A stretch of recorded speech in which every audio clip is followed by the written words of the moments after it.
ஒரு காலத்தில் ராமு என்ற நல்ல மனநிலையில் உள்ள விவசாயி சிறிய கிராமத்தில் வாழ்ந்தான். அவனுக்கு பல விலங்குகள் இருந்தன. ஆனால் அவனின் பிரியமான தோழி மாடுதான். மாடு பெரிய பழுப்பு கண்களுடன் இருந்தது. ராமுவுடன் விளையாடுவதிலும் அவனுக்கு உதவுவதிலும் மகிழ்ச்சியடைவது.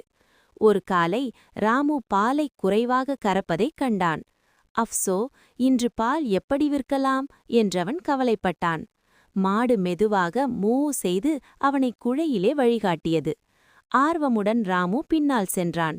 அங்கே சிறிய எலிகள் பாலை திருடிக் கொண்டிருந்ததற்காக குடிசையில் ஒரு துளை இருந்ததை அவன் கண்டான். ராமு கவனமாக அந்த துளையை அடைத்துவிட்டான். மாடு மகிழ்ச்சியுடன் காலை உணவு சாப்பிட்டது. பிறகு ராமு பெரிய பால்வாளியுடன் சந்தைக்கு சென்றான். ஆனால் பாதையில் ஒரு கல்லில் தடுமாறி பால் பொங்கி விழத் தொடங்கியது. மாடு ஓடி வந்து பால்வாளியை மெல்ல தள்ளி சரிசெய்து பாலை விழாமல் காப்பாற்றியது.